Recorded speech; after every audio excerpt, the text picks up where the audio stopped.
Yes, student, we have to discuss the questions from a reference book, that is exam idea. Now, chapter 2. So, in question number 1, we have to identify here that is given part A and part B. So, if you remember, this is the structure of microsporangium, and here this is the epidermis. Then inside there is endothelium. After that, middle layer, and the innermost is known as a tapetum. And inside tapetum there is the, we can say, sporogenous tissue. So, sporogenous tissue will form the microspore mother cell, and we can say give rise to the pollen grain, and tapetum provide nourishment. Now come to question number 2. In a flowering plant, a microspore mother cell produces 4 male gametophyte, while a megaspore mother cell, we can say, form only one female gametophyte. Explain. So if you remember that we have seen or we have studied that there are formation of a microspore tetrad in a case of pollen grain formation, and there is a linear, we can say, tetrad formation in case of a megaspore. So in microspore, or for microspore develop into the pollen grain, but in case of megaspore only one is developed into female gametophyte, and such development is known as monosporic development. Now come to question number 3. Explain giving 2 reasons why pollen grains can be preserved as fossil. So let's see.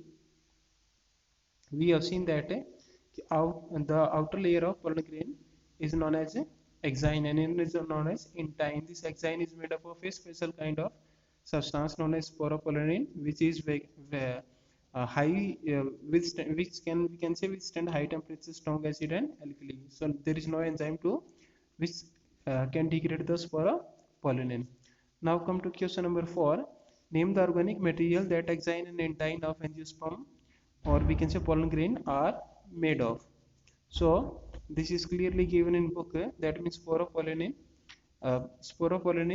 that present in exine and intine is made up of cellulose and a pectin. So we can say exine have a most resistant hair to the, we can say, no enzyme can degrade it. Now after that, question number 5. Difference between the two cells enclosed in mature male gametophyte of an angiosperm. So we know that there are two cells. One is known as vegetative cell, other is known as generative cell. So generative cell which float in the vegetative cell. So vegetative cells, we can say, large in size, and which form the pollen tube. Okay, in generative cell, 2 male nuclei will form. Now question number 6. Pollen grains in wheat are shed at 3 cell stage, while in pea they are shed at 2 cell stage. Explain where are germ pores present in pollen grains. So we have seen that in angiosperm about 60% of a pollen grain shed at only 2 cell stage. That means there is vegetative cell and generative cell. So generative cell further divide and form the 2 male nuclei. That in case of, we can say, wheat. Second part is explain where are germ pore present in the pollen grains. That means where exine and intine both fuse together and where they form the germ pore, because sporopollen is hard to we can say cannot digest by the any enzyme, तो उससे तो कुछ निकलेगा नहीं बाहर, तो germ pore है जहाँ पर sporopollen absent होती है. Okay.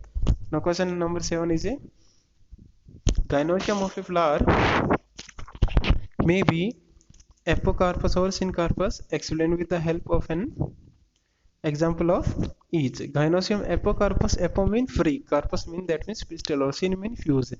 So if you remember, we have seen 2 example of papaver and 1 example of michelia. So papaver है वो कैसा होता है, that means उसमें syn carpus होता है और apocarpus उसमें होता है michelia में. तो that means if there are more than 1 carpels present in a flower, तो उसको ऐसा कहते हैं.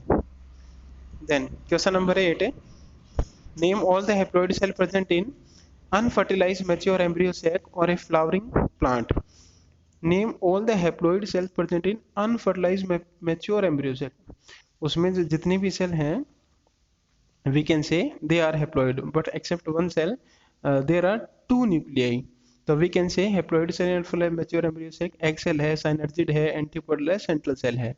सेंट्रल सेल को भी हम हैप्लॉइड इसलिए कहते हैं because there are two nuclei and both are haploid in nature. Okay, अगर वो दोनों एक साथ फ्यूज होते तो हम उसको कह सकते हैं, तो we are generally consider it as a haploid.